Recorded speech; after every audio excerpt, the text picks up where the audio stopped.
Hello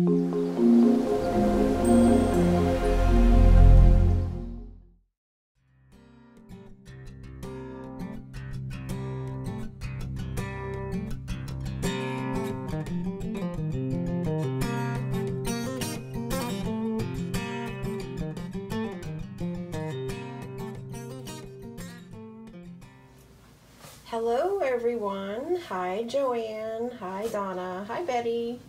Good morning everyone. Thanks for joining me. I hope you're having a great Wednesday today.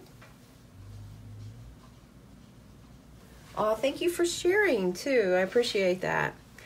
So let's jump right in. I'm starting a few minutes late, so I want to get right into it. Did you guys get one of these in the mail? If you're a demonstrator in North America, and maybe anywhere else in the world as well, then we got postcards that are a special invitation to the demonstrator-only event called Onstage. And so what this does is it gives the date and the date for registration. This is the date, August the 14th. And the event will take place in November, and it's in Orlando, Florida. So it's really exciting. Oh, Betty got hers. Great. Great, great, great. So happy to hear it.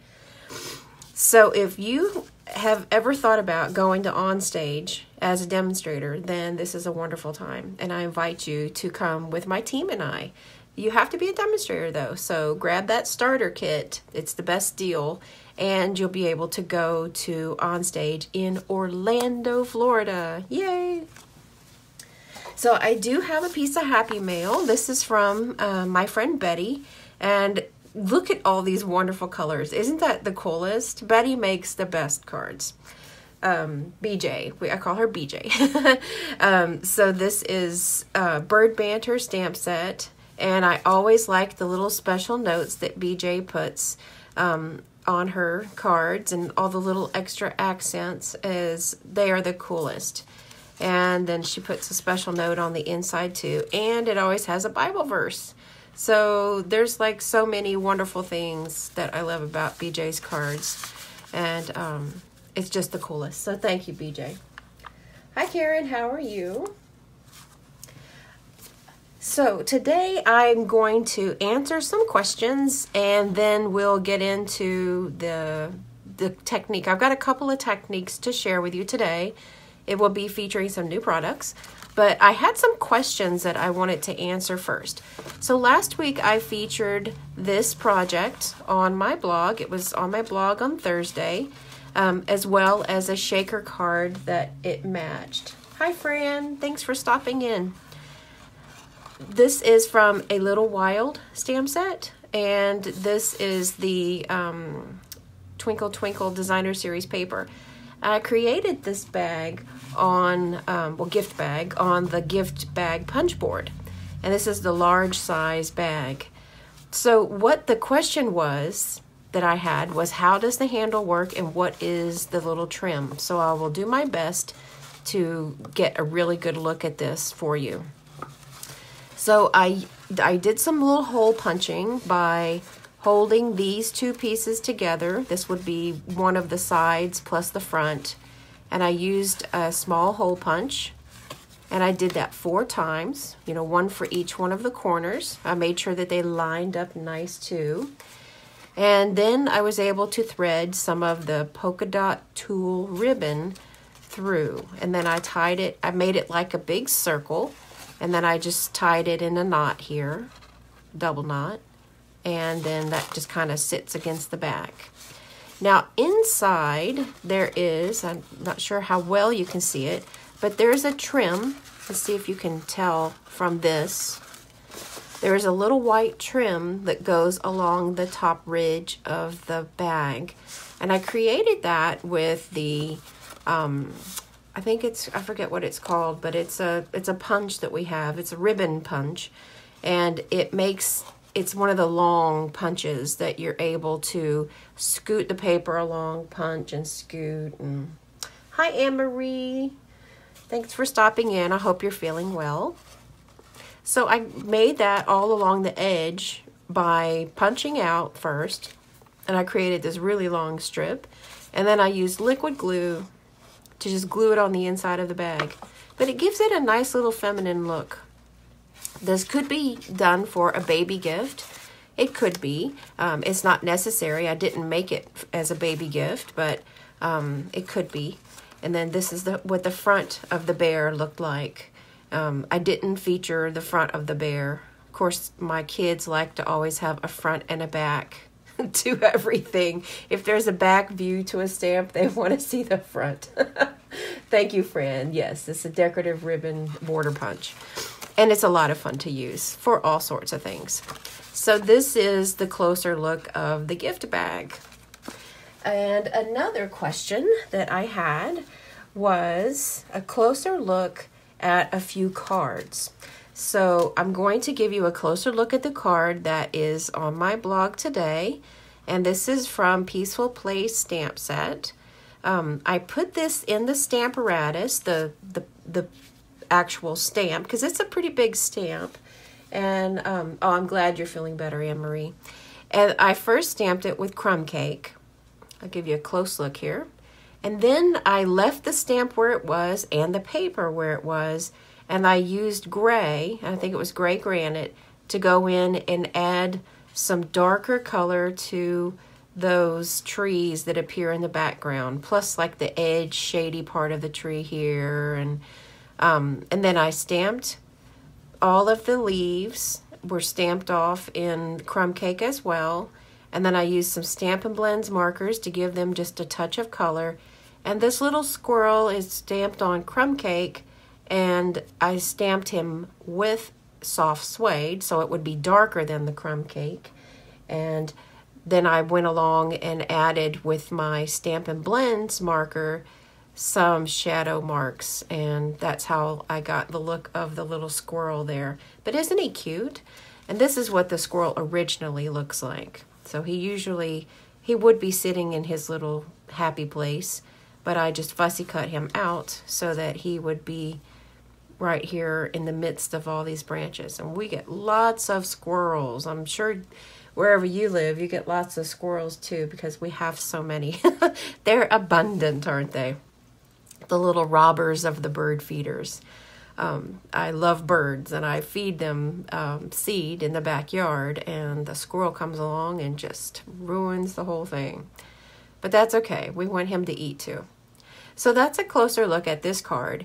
And all the stuff that I'm showing you is available in my online store. That was another question.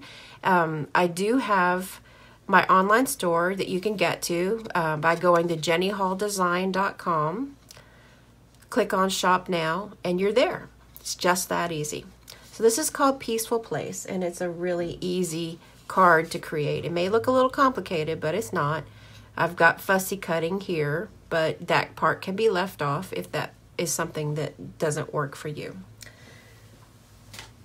And thank you for all your wonderful words about that card. It was a lot of fun. That's the vision that I had whenever I created this. When I wanted to purchase the stamp set, that's the vision I had in my mind. So moving on, I have had a question about some of the fancy fold cards that I create based on tutorials from Addictive Designs. So here is a look at one of the cards, and this is called a double Z fold box card. This is what it looks like from the top. Make sure that you can see it here. And then from the back, I used Share What You Love Designer Series paper. And the Z folds, as we look from the bottom, there's the background piece goes Z this way, and it has the short end of the Z over here.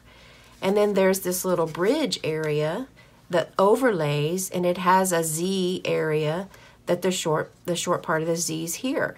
And when you turn those against each other and glue them down, because they're the same size, then it opens and closes flat. So this is a box card. It's called a double Z fold box card, and that means that there's a box area in between where those two folds meet. So this is what the card looks like. This is a close-up of the card, and I stamped with Botanical Bliss and then used these gorgeous framelits, and it gives it a silhouette look. But the question I had was, how do I adapt a tutorial? So this is what a tutorial looks like that is created from Addictive Designs. When you go to Addictive Designs, and it would be addictivedesigns.com, I believe is the full address, then Bronwyn creates some wonderful tutorials. It's not necessary for you to follow the tutorial with the stamp set that she used. Like I wrote this one with her, and it uses a totally different stamp than what I've used right here. Karen, you haven't seen anything like this? Well, it's a wonderful fold. I like it because look how well it sits up. And it can be in a window. This is a special kind of card. And I try to create one fancy fold a week, and sometimes it doesn't work out for me, but this is a card that I would send to somebody that on a really special occasion, or because I was having some really special thoughts for them that I wanted to convey. And you can put a white panel back here and write a message too.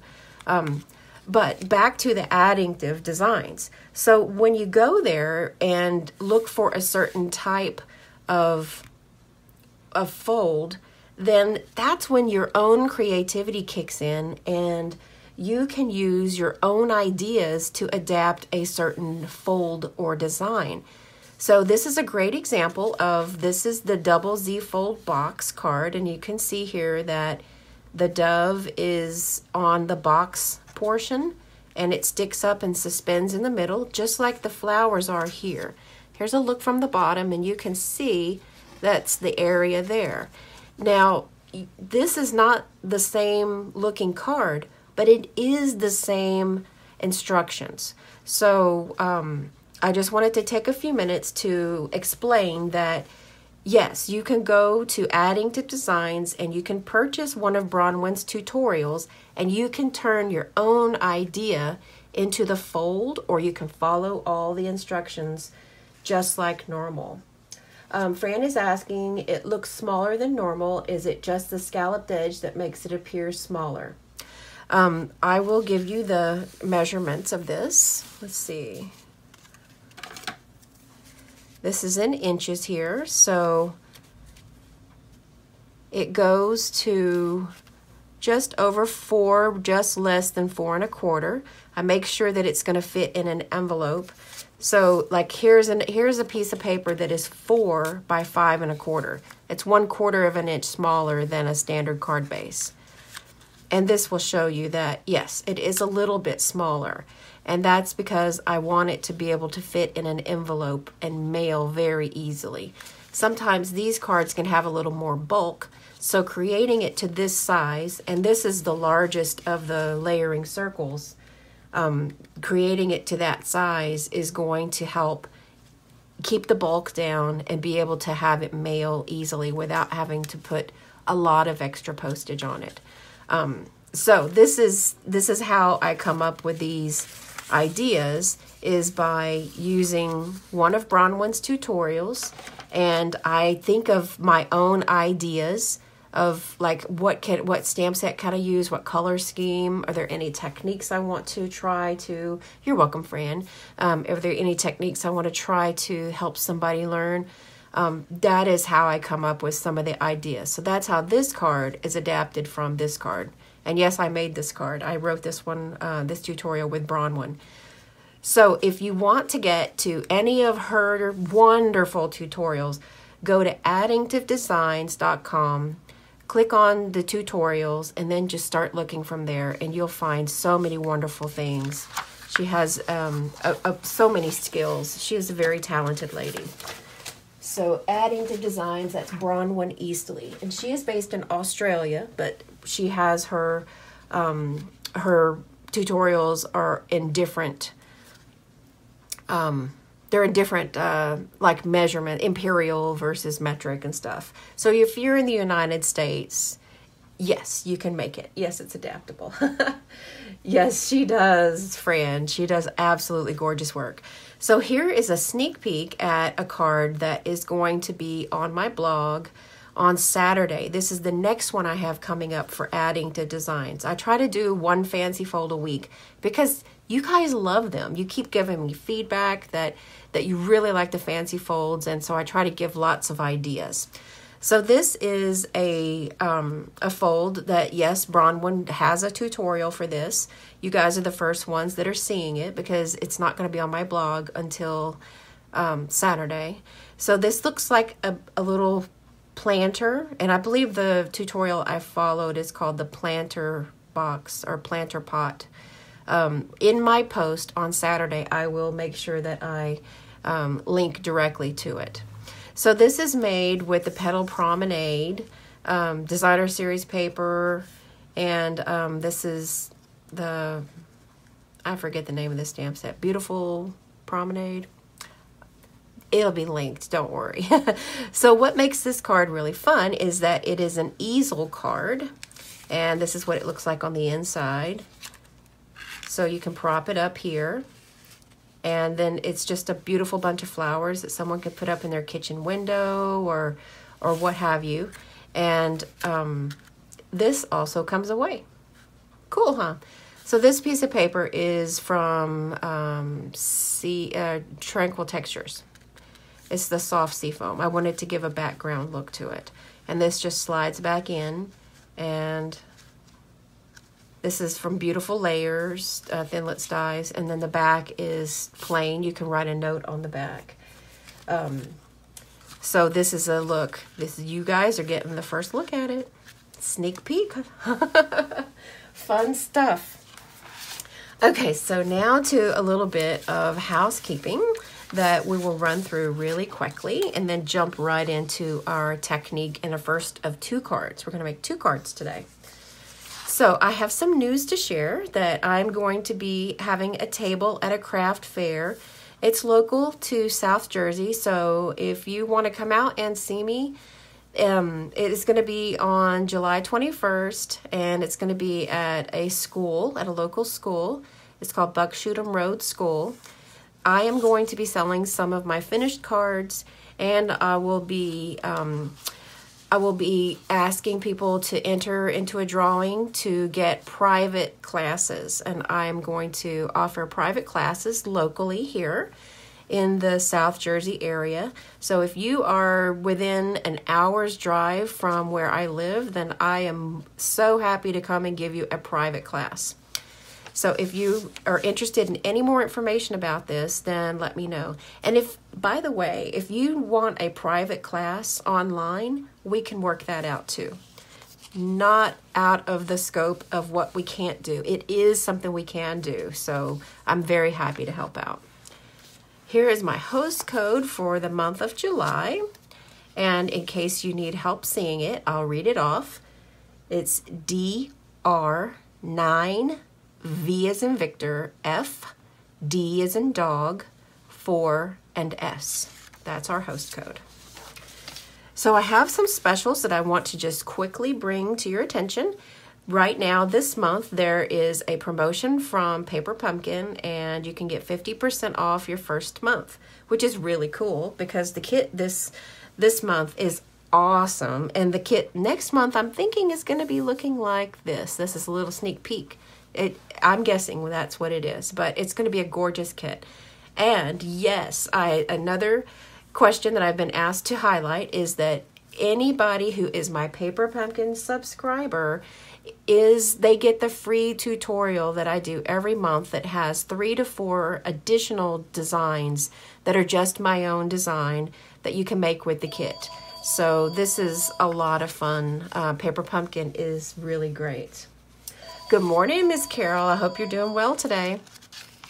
Also, during July, there is a buy 3, get 1 free designer series paper, which is pattern paper. You can choose 3 from this list, and you can then choose to get 1 free, which is really cool. So if you have a catalog, turn to page 189, and you'll get a really close look at some of the papers that are here.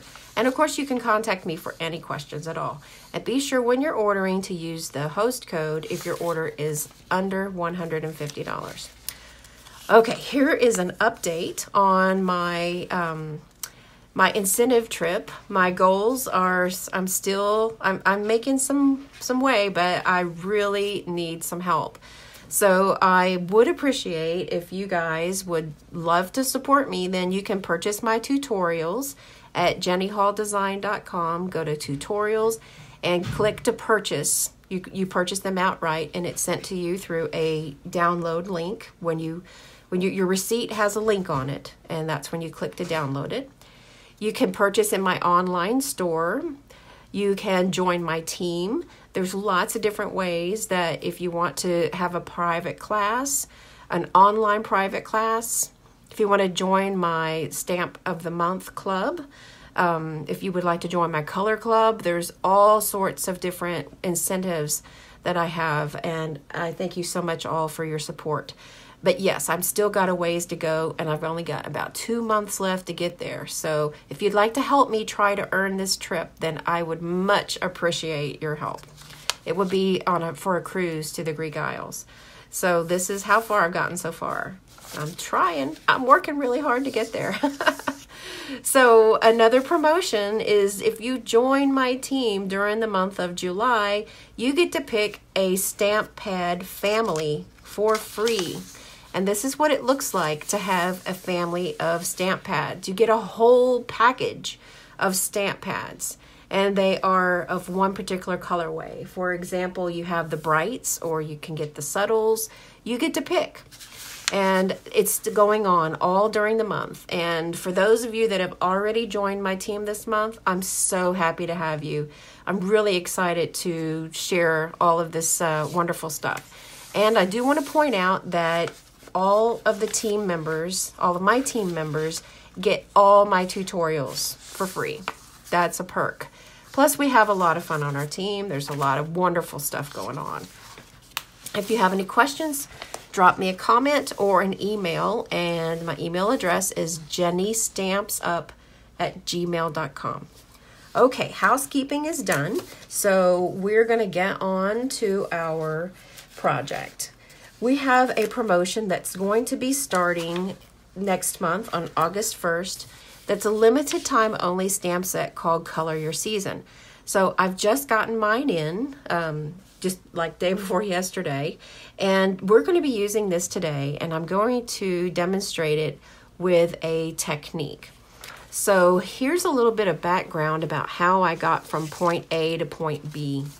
I got this beautiful birthday card from one of my team members, and she created a plaid background that is just so gorgeous.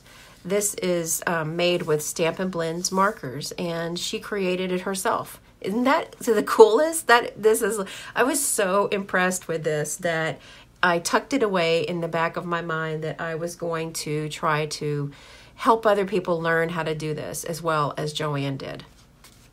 So the first thing I did was to try and recreate what the look is of creating your own plaid.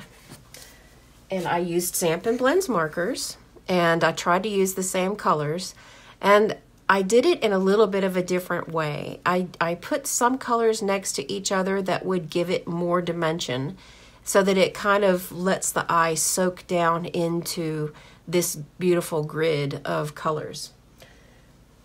Yeah, Donna, they're cool, aren't they? Oh, Betty, you've got yours too. Yay! I can't wait to see what you guys make with them. So today, what I'm going to show is how to make this plaid, and we're going to use some Christmas colors and make a Christmas card. So Color Your Season is not available right now unless you're a demonstrator. So if you are a demonstrator, you can order this right now. You can get the bundle, and you can order as well the watercolor pencils. The watercolor pencils are not part of the bundle, but they are a whole new set. They're like part 2 of watercolor pencils. So we've got now 2 packs of watercolor pencils. They all are different colors. Do you need the second set of pencils? I would say yes, because these colors are not the same as the first. And if you are a coloring enthusiast, or you enjoy just adding a touch of color to any of your projects, then yes, you do need these pencils. I got them because I could tell I needed them. So this is called Color Your Season, and the dies are called Stitch Seasons Framelits, and we have the stamps that are called Blended Seasons. And oh, look at the beautiful images there.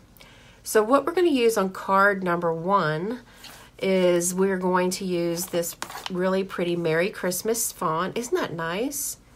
It's so pretty, and it's just a nice size too. And we're going to be using the holly.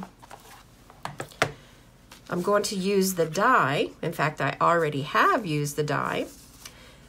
And these dies have stitching on the inside and the outside of the cut edge. To help you get a better look at what that looks like, I went ahead and cut that out, and you can see that the stitching is on both sides of the cut line. So you can see the stitching on here and the stitching on here, and when you put it together, it's stitch heaven. It's just wonderful.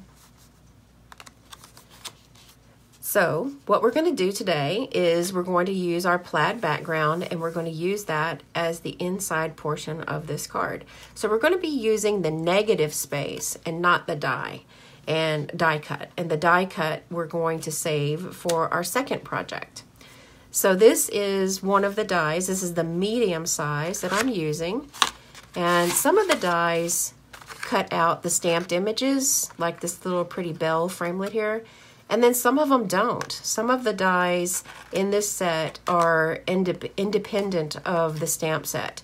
And when I say that, I mean that they don't cut an image that's from the stamp set. They cut an image that accompanies something that's in the stamp set, which I think is great because it is a wonderful asset. So if you guys have any questions along the way, then you know how this goes. Just ask a question. And if you're watching the replay on Facebook, or if you're watching this on my YouTube channel, then please don't be afraid to comment. I will be able to come back and answer them. Not a problem. Okay, so now that we have our negative space here, and this is what it would look like for a top folding. This is Crumb Cake. And I have a piece that's 4 by 5 1/4. And you see how well it fits here. So after we color it, then I'm going to just glue that down like this. So let's get to coloring. That's our technique portion. So if you want to become a demonstrator so that you can go ahead and get these products, then join my team and you can choose this in your starter kit. So the reason I have this open to the catalog is that on page 95 in the catalog, I'll turn it this way so you can see, there are some beautiful colors in the Under the Mistletoe Designer Series paper. There's also a couple of plaids. So since we're making a plaid card today, then I wanted to show you an example of something that is plaid. So here is a plaid with 3 tones. Here is a plaid with maybe 3 or 4 tones. And then I believe we've got about 4 tones on this one. So that kind of gives me a little bit of a guide to know exactly where to start whenever thinking about creating this kind of a technique. So I've got some colors here that I'm going to be using. And this is some of the new markers that are available now. They're the new Stampin' Blends. So what I've got is Dark Poppy Parade. And I've got Light Soft Suede. And this one is Light Call Me Clover. So I'm mixing them up and using a little bit of light and a little bit of dark. And then I've got the regular Stampin' Right markers that is Smoky Slate. And this will still come off a little bit dark, but it won't come off too dark. This is going to give like a little bit of a shadow line. So to create our look of plaid, and I've got this here, the reason I'm using Stampin' Blends markers is that they're going to blend into each other very well. And there'll be this technique is adaptable. If you don't have any alcohol markers, don't worry. You can use your Stampin' Right markers, your regular, this type of marker that's made out of dye ink. It doesn't have to be alcohol ink. but this is what I'm going to be using is the Stampin' Blends, and I really like these colors together. So I'm going to set this over here in the corner to kind of use as a guide, and I could use a ruler to make sure that my lines are straight, but in all honesty, this is a handmade card, and I'm perfectly fine with if it turns out a little crooked. It's okay. I'm not going to really sweat it. I'm going to do the best I can, and I'm not going to worry about it. This is going to be stress-free crafting. So I'm going to start off with this dark Poppy Parade. This is going to give it a really pretty red color. And keep in mind that I'll show you where the die cut is. The only area that I absolutely have to have colored is going to be this window opening size. So if I don't get it perfect outside on the edges, it's not going to show up anyways. So I'm going to start by using the long brush end of the marker, and if you have any questions along the way, please ask. And I'm going to draw a line by laying the marker mostly on its side and just making a line. And then I'm going to give some space in between and make another line, and I'm going to keep doing this and try to get it even, but I know that this is stress-free crafting. It doesn't have to be perfect. And this is going to be a Christmas card, so I'm sure that it will be appreciated no matter what it looks like. So we've got these pretty red lines going this direction. Now I'm going to switch over to the green, and I'm going to go the other direction, and it will also be this long brush tip. Have a good day at work, Betty. Thanks for stopping in. All right, so I'm going to go back the other way, but I know that it'll be easier for me if I keep my paper oriented the right way. And I don't want the lines to be as thick, so I'm going to hold it this way instead of this way. And you see where there's an intersection of the colors, it gets darker. And that's the really fun part of the plaid that I enjoy.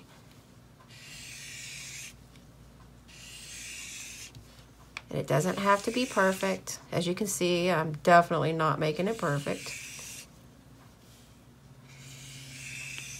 If you want it to be precise, use a ruler or some sort of a straight edge. Okay, and then we'll also be able to cover up some of this with our sentiment, so that'll work as well. Pardon me. All right, so to work some things in between, I want to, well, first, I'm going to go back and use this other end of the red, and this is the dark Poppy Parade. And I'm going to use the bullet end and draw a line just along the inside edge of where I made that mark. Now this does two things. This makes the line straight. This gives me an opportunity to make things look a little bit more sharp. It's like I can fix that here. And it also gives the edge of this red line some dimension. That's the important part that I'm after. And if you don't get it dark enough to your liking on the first pass, then go back over it again.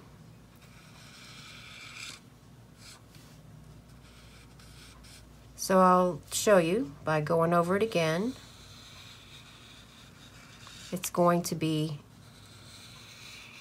just enough darker on the edge. See there? So that's just a little bit of depth that we're creating. Now we're going to use this. It's almost like a golden brown, isn't it? It's the light soft suede, but I'm telling you, it reminds me so much of a golden brown color. It's really pretty. So what I'm going to do here is I'm going to draw two lines, and I'm going to try to center them in between the red lines. And I want it to be a thin line.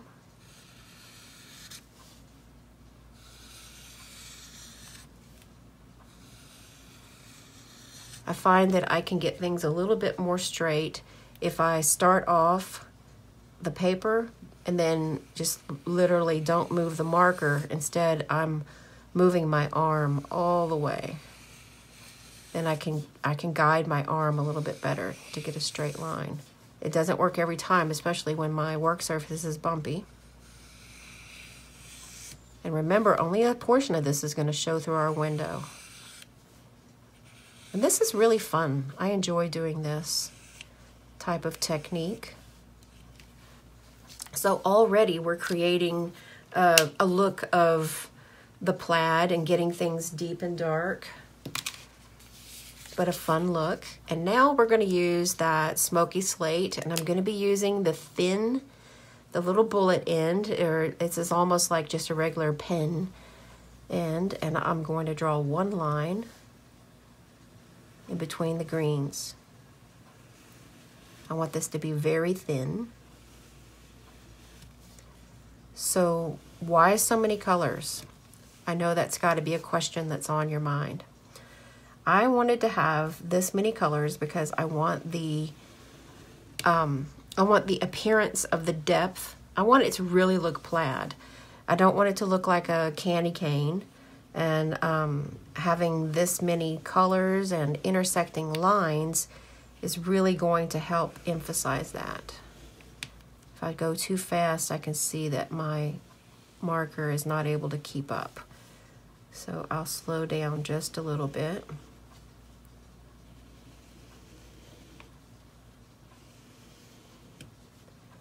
I know this part's not going to show, but that's okay. So let's get a peek at what this is going to look like and see if I need to make any adjustments. Easy peasy. Check it out, guys. What do you think? I could go back with another red line, or I could enhance the green a little bit. I think that green needs a little bit more attention. And because this is the light Call Me Clover, maybe I'll grab the dark one. So with all of the new colors that we have with our Stampin' Blends available from Stampin' Up, I'm really feeling like there's a well-rounded bunch of colors. We have lots of pretty greens. We have purples now. Yeah, I think this is what it needed. I could go over with the same green, but that red is so bright that we have too much competition going on, looking for space.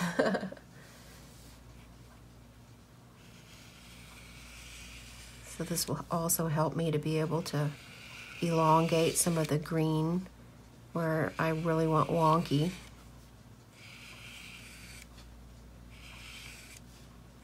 Okay, let's see how that's going to help.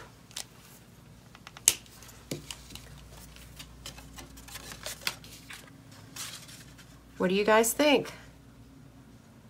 We made our own plaid. Isn't that cool? So this could be done in a couple of different ways where you create, a popped up window and have some space. But I thought for the purposes of today's project, it would be better to just have it adhere directly down onto the card on the inside, and you're not going to be able to see it. You needed that. It's fun, Donna. It's fun just to do some mindless color work. All right, and I'm going to give just a little bit in the corners because this is a square piece or a rectangle piece, and then I'll try my best to get it centered just because I want it to look nice from the inside. Now there's a little bit of bleed through because I used regular Whisper White. If you want to avoid the bleed through, then use a piece of thick Whisper White. But I'm not worried about this whenever the person receives it because the recipient will know that it's a handmade card and that I made it myself and gave it to them. And seeing this on the inside, it's okay. It's not so bad. Yes, Donna. Yes, exactly. You can make your own colors. That is one of the things that I of why I grabbed these colors and made this into a Christmas card. Now, I can follow colors of the designer series paper, but I can make my own colors here. I can use purple and green for Christmas and whatever I choose. So this is what the plaids look like in soft colors, and this is what the plaid looks like as more of a fall or winter theme. And I'm really, really excited about this technique, so I wanted to share that today. All right, so let's make this into a card. So I'm going to stamp with Crumb Cake ink, and I will add, I should have done the stamping before I put this in, but it's okay. I have a workaround. I'm going to pop this piece back in place so that I can stamp, and I'm going to have any of the color is going to appear on the back. No problem. So we're going to use a tone-on-tone look for this area here. And I'm pretty much going off of the example that is in the catalog. Well, it's not in the catalog yet, but this example here, the design, we're going to kind of emulate it a little bit. So this is part of the promotion that the concept artist created, this gorgeous card, and I'm going to just kind of build on that a little bit. So we're using the negative space, and we're going to do some tone-on-tone colors. But this is a Christmas card, so we're going to try to get a little bit of a different look. Okay, so I'm going to go on and off, and remember, this is not going to show. So I think I'll turn this a little bit so that we can see some of the very pretty holly, and have it go this way again. It's different on each side. This side has got a little spray and it looks like mistletoe, and this side is solid. So I want to try to build on as much of that as I can, but not a lot of it is showing. Then I'll get this end here and do just like I did on the other side. I overlapped it just a little bit, but that's okay. I'm all right with that. So I'm going to pop this piece away and let it dry nicely somewhere else. And as you can see, it's perfectly fine. I was able to just go on the back of it, and we can use this for our second project. Hi, Regina. Yeah, if you want to start over later and kind of check out what we've been doing, I'll kind of give you a little bit of a recap. We created our own plaid and did that with Stampin' Blend's markers. So this is the first of 2 projects. We still haven't got to our second one. So you're just in time to catch up. So to go along with this area, if I were to stamp on that plaid, then it might have way too much competition.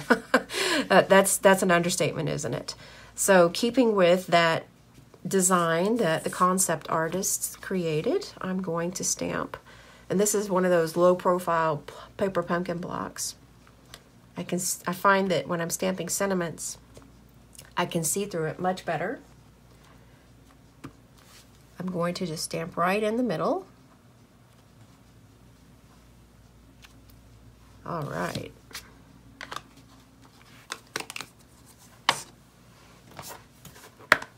I'll be using this again in a little while, so I want to make sure I get it nice and clean. And if you guys don't have a stamp chamois yet, then that's what this is a stamp chamois. It's called Simply Chamois, and it just has tap water on it. And then this will be able to be featured on the card. And there's a couple of different ways we can do that. We can make it appear as a banner that pops up, which I think maybe we'll do. And we'll use our scissors too once we get to that point. This is going to be a very, very easy card today. Okay, so I'm going to fold back the paper and then I'll burnish it.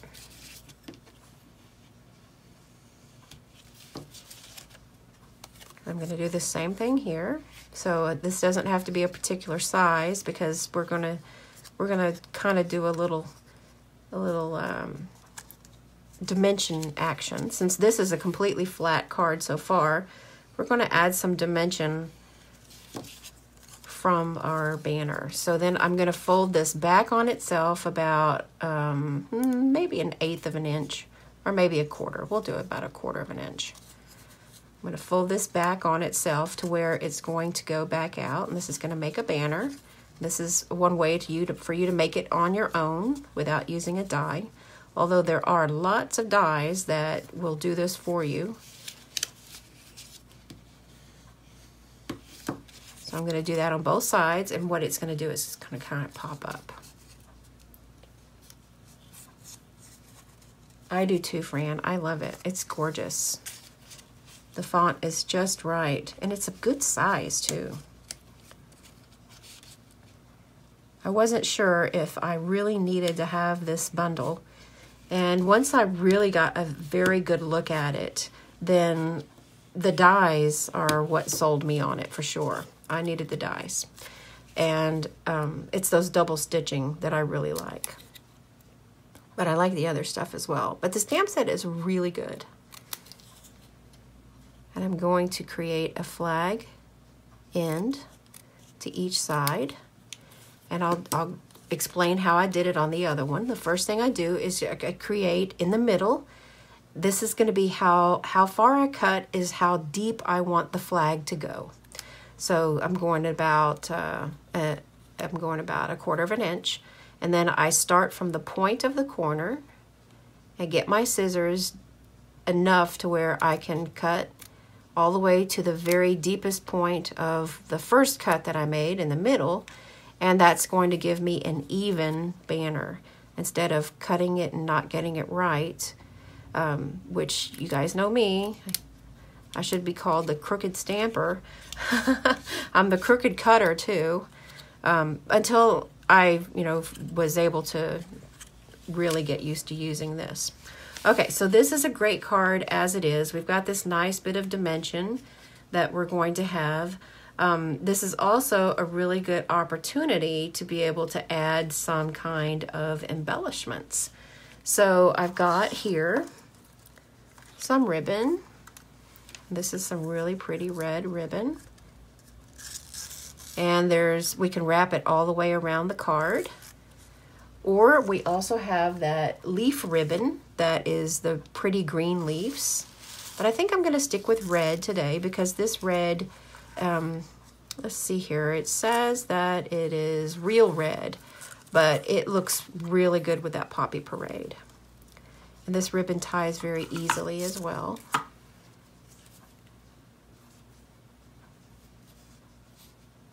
Okay, I'm going to make sure I give myself enough room.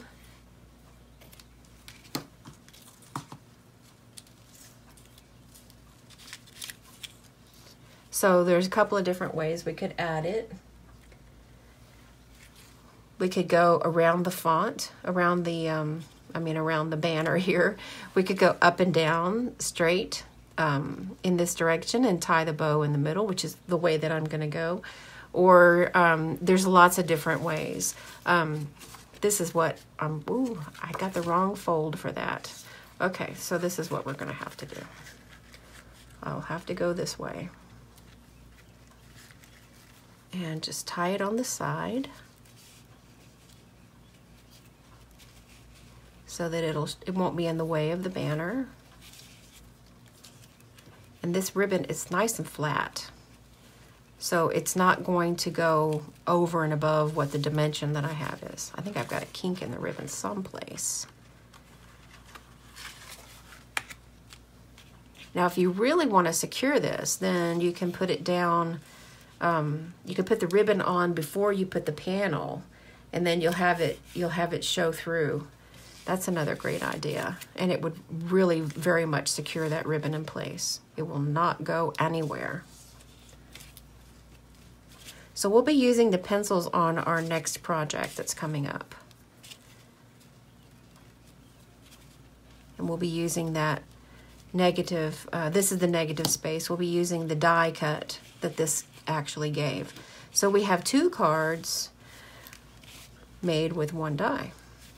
So that means that there's different opportunities for this product to be able to use in different ways.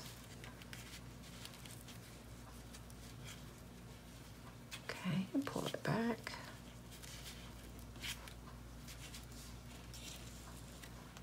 And I can leave it a little bit long because it's going to be along this part of the card.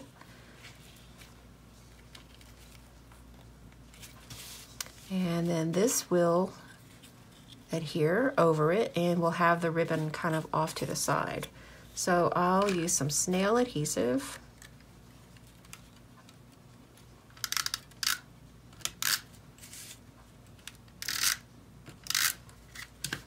To make sure that I get it right. I'm not going to put it on the bow area. I'm going to be very careful to slide that ribbon edge up underneath there. And I'm going to try to get the point to sit right over the center of the ribbon. There we go. And then when that pops up, you got a little bit of dimension. And we can put any kind of little sparkly embellishments around. Perfect. What do you think? Karen says that she has an old Stampin' Up set to make the plaid. She's with Donna and to anal to freehand. Plus, if you freehand, it looks like trash. Well, Karen, I did lots of screw-ups when I was doing this. I can see that it's not perfect, but I'm okay with it. It looks okay for a handmade Christmas card. I'm perfect with it. And if you guys have any of those retired jingle bells, you could tie a couple of the retired jingle bells on here too. We haven't gotten our holiday catalog yet from Stampin' Up, but those jingle bells, I still have some of them, and I'm gonna, I make sure I put them on some Christmas cards. Perfect. So what do you guys think? I really like this. And then for the inside of the card, I have a piece of paper here that I can stamp again with the same stamp and the same ink color. So we've got minimal supplies here. And I'll do this at the bottom.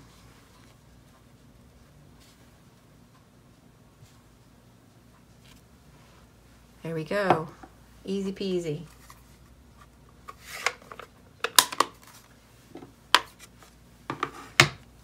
And then I'll attach that to the inside of the card with some liquid glue.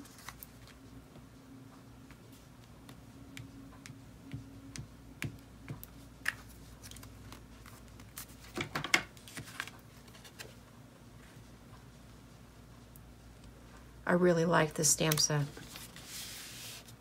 It's great. It's really pretty.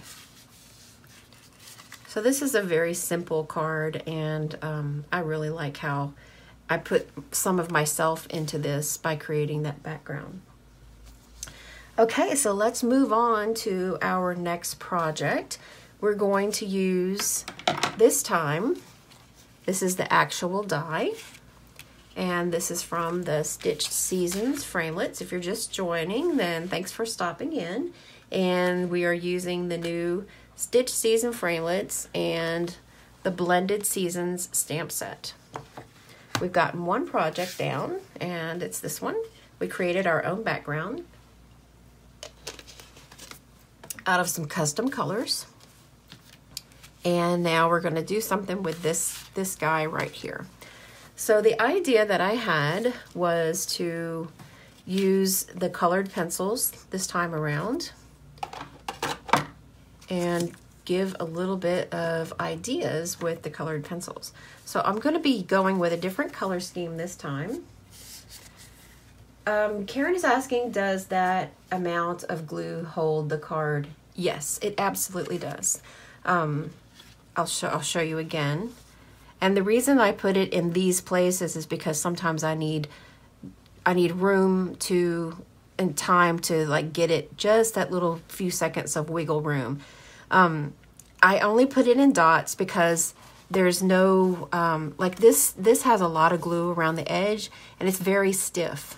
This backing of the card, the fibers can still move around, and so I put it in just these little dots in areas like a grid, because I want it to be secure in place, but I don't want it to feel really, really stiff.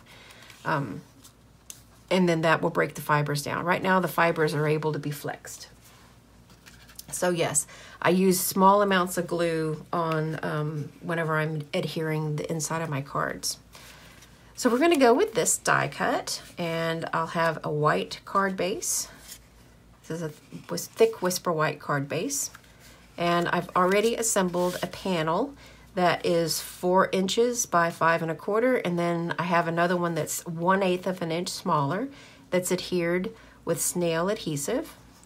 And then this is going to be featured right here. In fact, I should have put the Stampin' Dimensionals on it, but I did not. So let's get that part out of the way. And then we'll talk about the watercolor pencils. So the watercolor pencils, let's take them all out and have a nice look. They are not the same colors as the first set. And these are some absolutely gorgeous colors. And here is a list of the colors. It has Gorgeous Grape, which is one of the new purples. And those new purples are just really stunning, and I'm loving using them. This is the Gorgeous Grape, and we've got Night of Navy this time around too. And the Balmy Blue is here, but it looks a little bit darker than what the actual ink pad is.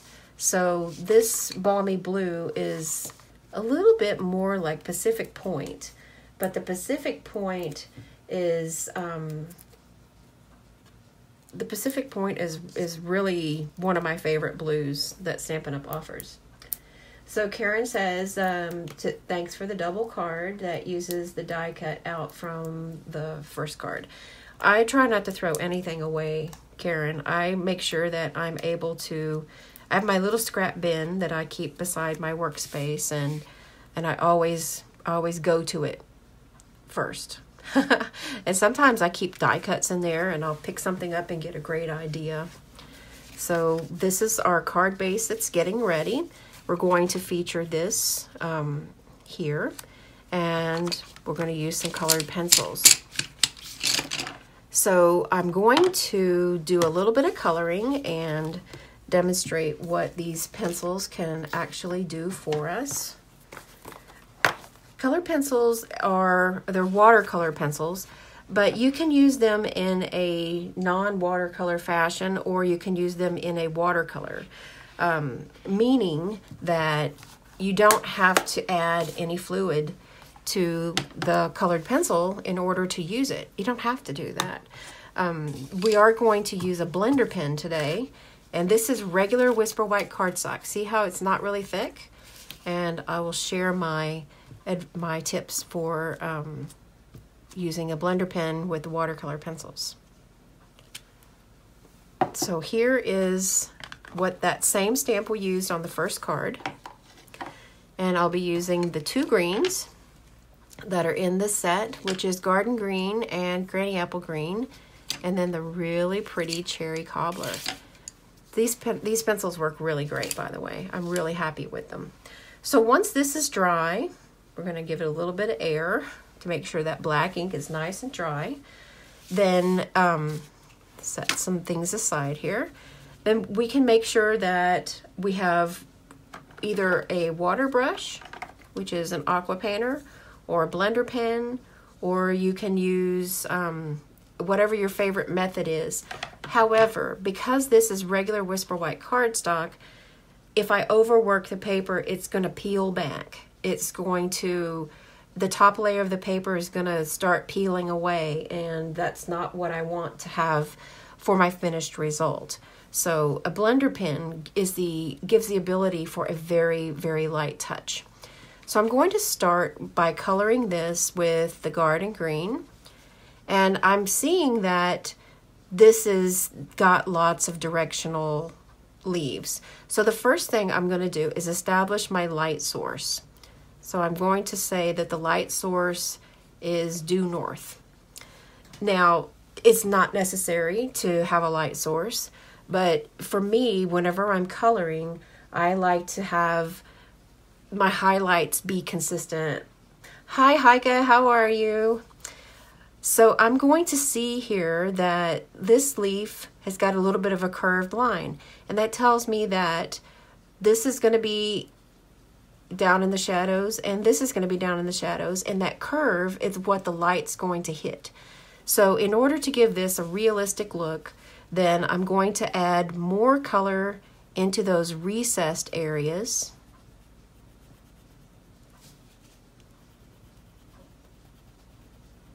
Like this, and I can press down hard and get more in one concentrated place. And then I'll go with the lighter shade, and just on that edge where the green ended, I'm going to transition it into a lighter color, and then I can leave it white right in the middle. And here's what the result is. I'll use either end of my blender pen, and I make sure that I've got a piece of paper that I can go like this and get the color off of my blender pen after I touch the watercolor pencil. So I can use my grid paper for that. So starting in the light area, I'm going to do some pushback of the color, and it's just going to melt those color lines, and it's going to bring a little bit of the color into the place that was uncolored, you know, the white area. And then I have something that looks a little bit more dimensional. And then I make sure that I clean off my blender pen each time. So let's do that again. And then you can go over the areas that you just made as long as that blender pen solution is dried. And you can add some more deep shadow look to it. Whatever you're comfortable with. This is coloring with a dimension. You do not have to color with dimension. I want to make sure that that's completely up to the person that's making the card. You can just completely color it in, and it's going to look beautiful because it's a beautiful stamp, and because you're making it yourself. You're putting yourself and your love into your project.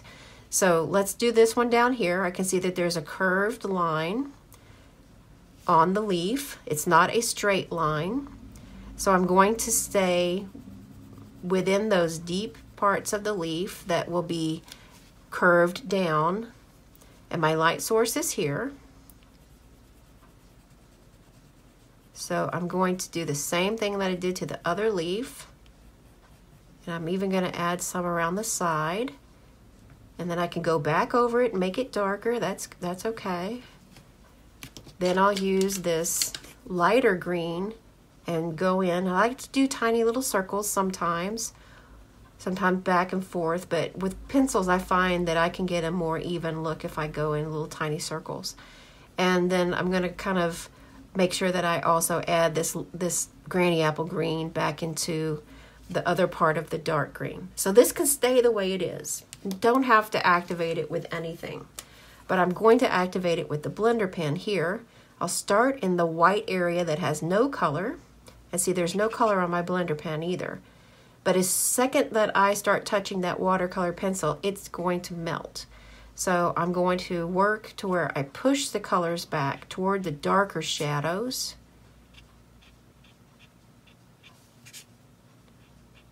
And then if I wanted to have more color here, then I can just bring the pencil over that white area, and it's going to still be light, but it'll have some color to it. Now on these little berries, the little holly berries, I want to go in a circular motion because I want to leave a highlight in the middle. If I were to color like this, then I know me, I'm not going to be able to get anything, any white area that's left uncolored in order to show off as a highlight to highlight my light source. But if I go in a circle and slowly bring it in on itself, then I can leave a little white area. See, like that. So I'm going to do the top one first, and then I'll have more dark color around the edges, and then I'm just going to leave a little bit of a white spot in the middle. And then the berries that are on the side, I'm going to make them darker because they are kind of partially underneath the other top larger berry. And I didn't really leave much of a white spot for that, but that's okay. And then I'm going to melt it in the same way that I colored. So I'm going to go in a circular motion. And if you have any questions along the way, please don't hesitate to ask. And just melt the powder a little bit. Not the powder, it's powdered pencil, I guess, but it's watercolor. So that way I'm able to have still a little bit of that white highlight. Now, this is perfect opportunity for me to fussy cut because you guys know that I love to fussy cut everything that I possibly can. Then I have already done it in advance. Took me a little bit, but I colored 2 of these and used exactly the same method that I just showed you. And you can see that the color is, we've got a little bit of highlight showing, and I did a better job on the berries for these when I wasn't trying to hurry up. I took my time, and I like how those 2 greens work really well together. So we're going to feature those on the card. I haven't exactly decided how yet. That part I did not get to. I thought maybe I would have them go this way and we would use the sentiment in exactly the same way that we did for this card. And then we would be able to have another sentiment. But what I do want to use this time around is some more of the ribbon, and I'm going to adhere the ribbon directly to this piece. So I'll get enough of the ribbon off, and this is the real red ribbon, and it is 1/8 of an inch thick. Really easy to tie. And let's stick with consistency and kind of do it on the same side here. Now we can also do some more tone on tone. I think maybe that would be a good idea before I put the cart before the horse. And we have an opportunity to use this pretty leaf right here. It's not the same leaf as the holly, but that's okay. I have not used this part of the stamp yet. And then there are some die cuts that kind of look like this. So I'll take this off and use this pretty little green. And I think this would be another opportunity to do tone on tone coloring, just to give that same look that we did to the first card, but with a different option. So this is a great way to be able to turn it just to get the eye moving along that die cut, to get it moving around the project. Pardon me. So the ribbon will now go around this way.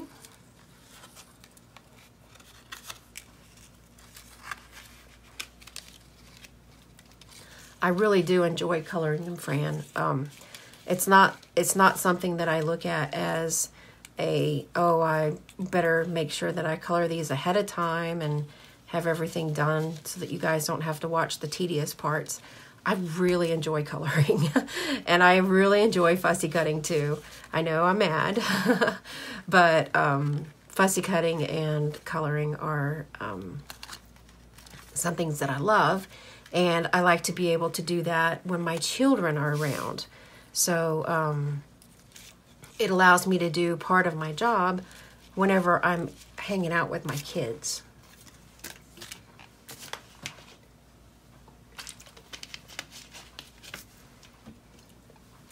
So I'm going to go ahead and add those dimensionals, and you can see here on the back where we we used it for the first card. And this turns out to where it's going to look a lot like that first card, but not exactly.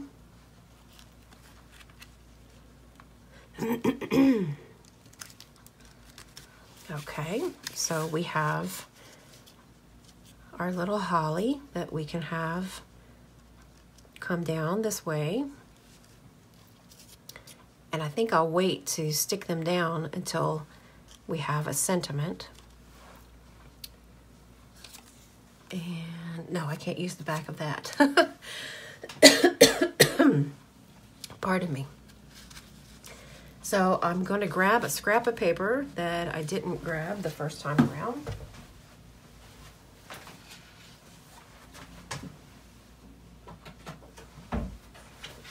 And do the sentiment just a little bit different this time.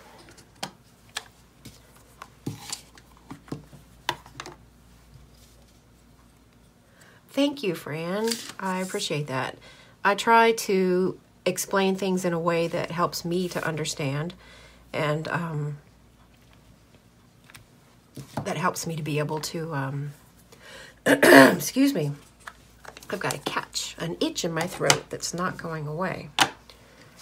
Okay, so I don't want this one to be too overwhelming for the, I don't want it to steal the show from those really pretty drawn holly leaves. So I'm going to fussy cut this sentiment, and I'm not going to go crazy with it. I'm just going to follow the stamped lines.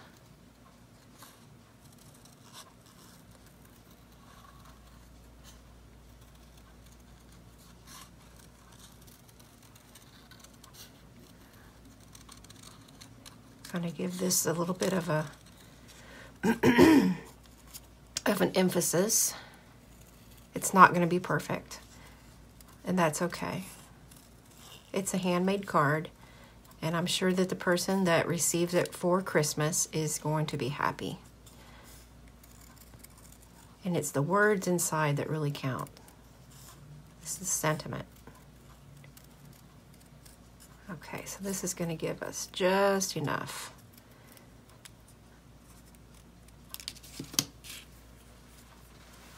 Find my little trash. Yeah, see, that's going to help this to be able to stand out and not take away from what we've already worked on so far. But I want this to cover the edges, and so I'll use just a bit of liquid glue on the bottom part of these holly leaves. I don't want to use too much because you guys know liquid glue and me, we're not really good friends.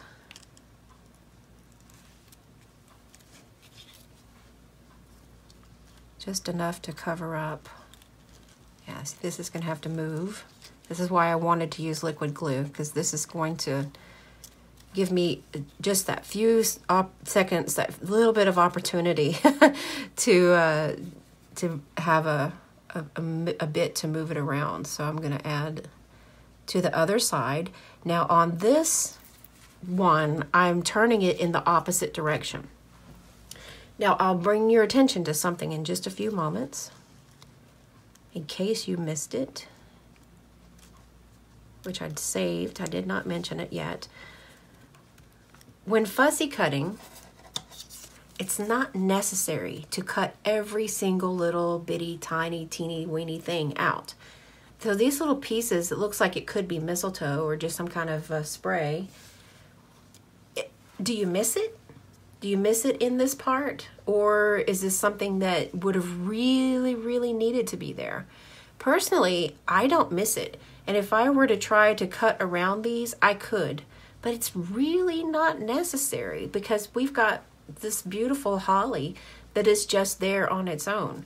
And I'm okay with it. So I just wanted to point that out. So now we can add our sentiment back on here. And I don't want to cover up all of those beautiful red holly leaves. So I'm going to make sure that I just get one thin line of glue. I want this to kind of float above the holly. And I know I'm going to get my fingers messy, so I'm going to use my scissor just to kind of be able to place it. There we go.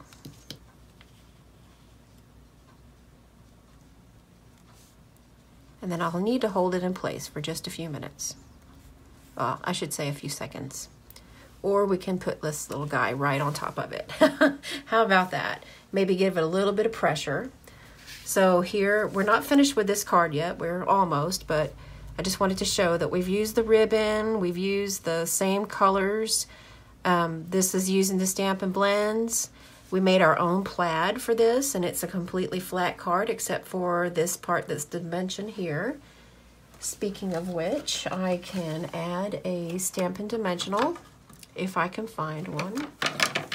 They seem to have walked away. There they are. And I can add a dimensional here underneath the banner, and that's going to stop it from wanting to jump up. So I'll put that with my scissor. Come on now. There we go. And slide it up underneath there. There we go. So now that'll stay in place. So this was the first card we created together. And we've got our plaid adhered, and then the inside of the card. And now we've got this one completed on the front, and this is a great opportunity to add some little jewels, or I like clear sequins, but you could use those new red rhinestones. They would be perfect. And just like we did for the inside of the other card, I think it would be great to carry the color tones through again and do it in a little bit of a different way. Ah! Okay, so now I'm going to flip it over. So this is curved in a different direction. Just simple right here, like that.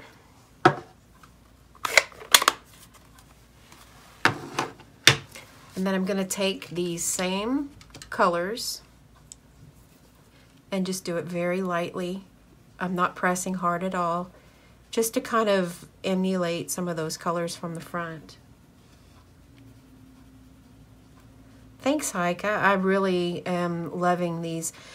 Unfortunately, it takes me 2 weeks to get a shipment from Stampin' Up. I'm like on the very end of the truck, I guess.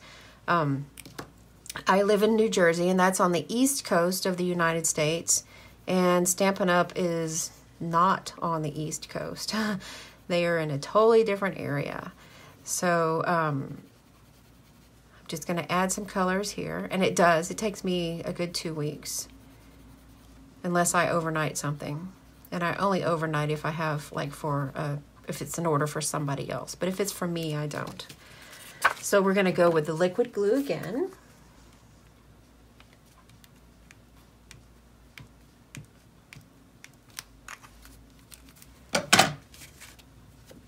And add this to the inside. Now we could stamp Merry Christmas again if we wanted, or we could pull from some of the other stamp sets that we have that have a Christmas greeting that would accompany this. But I just love this font of the Merry Christmas. It's just too nice. And these two green colors that are in the new watercolor pencils set, this is set number 2 of watercolor pencils. So how do you feel about them now, once you've seen them in action? I really feel that seeing something being used is more of a convincer for me than it is to be able to just say, oh, I'm looking at it in a book and it doesn't really do it justice. I love these pencils. I like watercolor pencils anyhow, and the color array that we have in them this time is absolutely beautiful. So well done on Stampin' Up. They really did a great job on these pencils. So some of the things I want to try to emphasize from the projects that we've done today is to remember when you're coloring to create a light source. And it's really easy to imagine when you're coloring, where is the sunshine going to hit? Where is the light going to hit a curved object? And even on the little berries, just leave a little bit of white space there, and you'll be able to get just enough of a highlight. And this is, again, with our blender pen. Make sure when you're using your blender pen that you scratch it off on regular paper to remove the color from one item to the next item. Even if you're coloring the same, no two leaves are the same. So they've all got their concentrated color in one area. And the other thing when using watercolor pencils in the blender pen is that I always start mixing the colors from the lightest part, and I work my way back in strokes to go back down into the shadows. So that's going to help create that look of dimension. Thank you, Laura. I'm glad you like it. So remember your light source, establish a light source, and that might be one way that will help to customize your handmade cards to where you put just a little bit of something extra in them.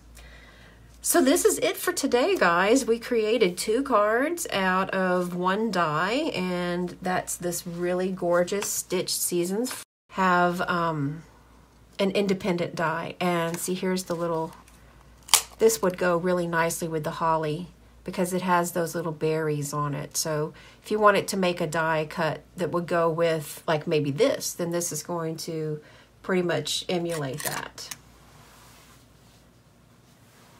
So thanks for joining me today, and if you have any questions along the way, then please be sure to drop me a comment, or you can reach me by my blog at jennyhalldesign.com, and then I'm right here to help you. So remember that the month of July, we still have the promotion going to join my team. You can choose to get this bundle in your starter kit, and you still will get the free set of ink pads. Again, thank you so much for those that have already joined my team this month. I'm so happy to share this wonderful opportunity with you. And you do get all of my tutorials for free. My team members get all my tutorials that I create for anything.